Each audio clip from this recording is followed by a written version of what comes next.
లోకరక్షకుడైన యేసుక్రీస్తు నామములో మీ అందరికీ మరణాత.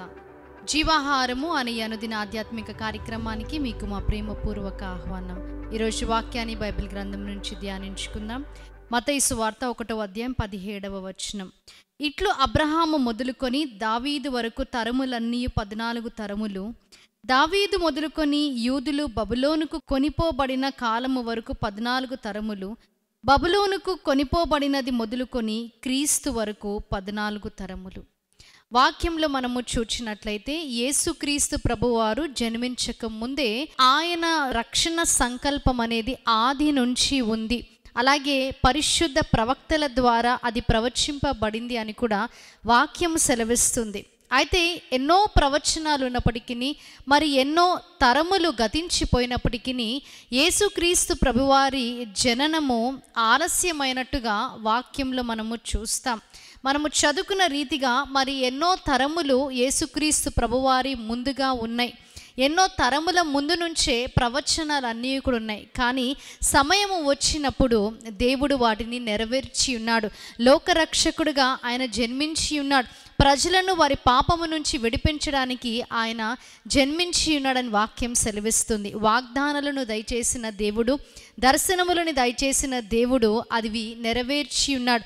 అవి ఏది కూడా నెరవేరకుండా పోలేదు. యేసుక్రీస్తు ప్రభు వారి జననము ముందు ఎన్నో సంవత్సరములు గతించిపోయినప్పటికీ దేవుడు ఆయన చేసిన వాగ్దానమును, అలాగే ప్రవక్తల ప్రవచనములను, దర్శనములను కూడా ఆయన నెరవేర్చి ఉన్నాడు.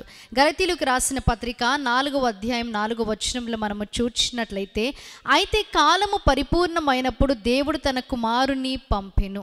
కాలము పరిపూర్ణమైనప్పుడు దేవుడు తన కుమారుని పంపెను అంటే ప్రతిదానికి ఒక సమయము కలదని వాక్యంలో మనము చూస్తాం. ప్రసంగి గ్రంథం 3వ అధ్యాయము 1వ వచనంలో మనం చూచినప్పుడు ప్రతిదానికి కూడా ఒక సమయం అంటూ ఉంటుంది.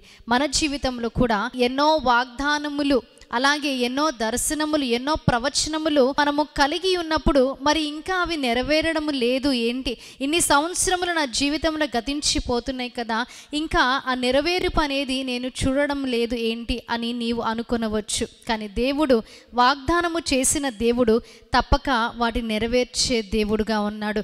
మన ప్లాన్స్ని, ప్రామిసెస్ని అని కూడా ఆయన నెరవేర్చే దేవుడుగా ఉన్నాడు. ఆయన మరి సర్వయుగములలో సజీవుడు, అలాగే ఆయన మాట తప్పని వాడు, నమ్మదగిన దేవుడు అనే వాక్యం సెలవిస్తుంది. కాబట్టి వాగ్దానము దయచేసిన దేవుడు అది ఖచ్చితముగా నెరవేర్చే దేవుడిగా ఉన్నాడు. కొన్నిసార్లు మన జీవితంలో ఎంతో ఆలస్యం అవుతుంది మనం అనుకుంటాము, కానీ ఆయన తప్పకుండా మరి దాన్ని నెరవేర్చే దేవుడిగా ఉన్నాడని వాక్యం సెలవిస్తుంది. కాబట్టి ఆయన దగ్గరికి మనము వచ్చినప్పుడు మనము మన విశ్వాసం యందు సడలిపోకుండా నా దేవుడు నా జీవితంలో ఖచ్చితముగా కార్యములు చేస్తాడని నమ్మి విశ్వసించి ఆయన దగ్గరికి వచ్చినప్పుడు ఎన్ని సంవత్సరములు గతించిపోయినా వాగ్దానము చేసిన దేవుడు నమ్మదగిన దేవుడు. కాబట్టి ఆయన మన జీవితంలో ఈ వాగ్దానాలను నెరవేరుస్తాడు. ఇటు వాక్యాన్ని దేవుడు మీ వినికిడిలో, హృదయంలో భద్రపరిచి దీవించి ఆశీర్వదించునుగాక.